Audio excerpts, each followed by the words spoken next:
Hello mga kasangkay, kamusta po kayo? Sana ay nasa mabuti kayong kalagayan, char. Ngayong araw mga kasangkay, para akong nagki-crave ng ng malalaking isda kagaya ng lapu-lapu. Di ba mga kasangkay, masarap 'yun? Tamang-tama, wala kaming ulam ngayon mga kasangkay. Magandang idea to para makatipid kami ngayong araw ng ulam. Kung makikita niyo mga kasangkay, meron kaming dalang malaking lagayan ng isda, oh. Siguradong puno-puno yan mamaya pag uwi namin. So, ayun na nga mga kasangkay, tayo ay paalis na at excited na kung manghuli ng may ulam na sariwang isda for today's video, char. Ang ganda talaga ng naisip naming idea, no, mga kasangkay. Naiingit kasi kami pag umuwi yung pinsan namin galing sa laot na napakaraming huling isda. Tapos yung iba mga kasangkay na ibebenta pa nila kasi marami talaga silang nakukuha. Tapos meron pa silang ulam. So anyways mga kasangkay, may malaking problema. Hindi pala kami marunong manghuli ng isda kung paano. So ngayon mga kasangkay, nasa kalagitnaan pa lang kami sa aming pupuntahan. Ang ganda dito mga kasangkay. Yung mga nakatira dito, kung gugustuhin nilang manghuli ng isda, anytime magagawa nila yon. Siguro yung iba sa kanila, sawa na sila sa isda, kaya mas gusto na nila ng noodles, yung mga ready to eat na mga pagkain, kagaya ng dilata. Kaya pala mga kasangkay, dito lang kami sa malapit para madali kaming makauwi. So ayan, dito na po kami pipisto para mangisda mga kasangkay. Just keep on watching!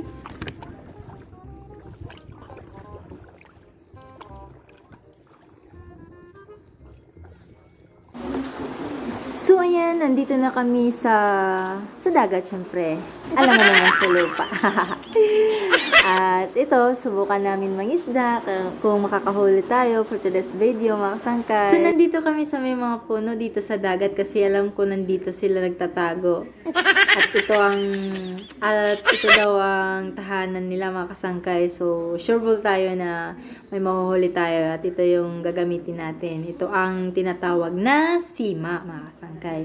At lalagyan natin ng pain para kainin ng isda. So, try natin mga kasangkay, meron siyang palitaw. Ayan o. So, malalaman natin kapag kinakain na siya ng isda, mga kasangkay, kapag lumulubog na po yung palitaw.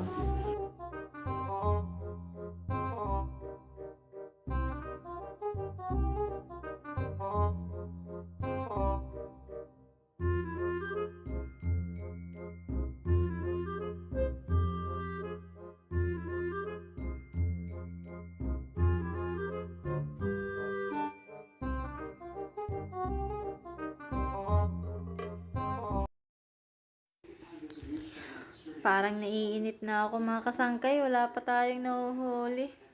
Baka kasi busy pa yung mga isda sa ilalim ng dagat, baka nasa trabaho pa. O kaya naman nasa call center pa yung iba. Ewan ko kung makakahuli tayo ngayong araw na to.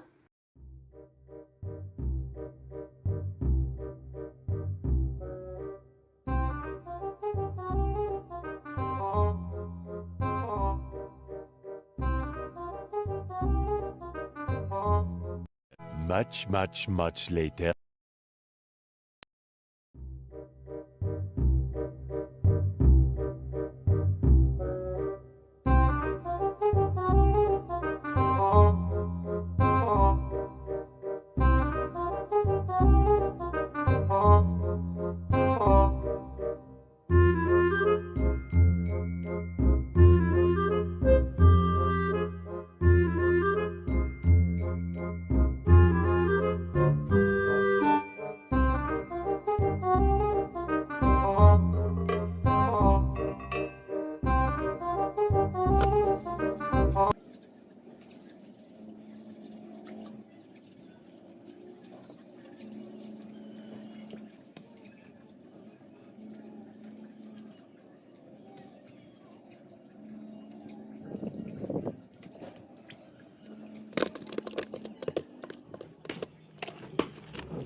So that's all for today mga kasangkay. Thank you so much for watching. Please subscribe and see you in my next vlog. Thank you. Bye-bye.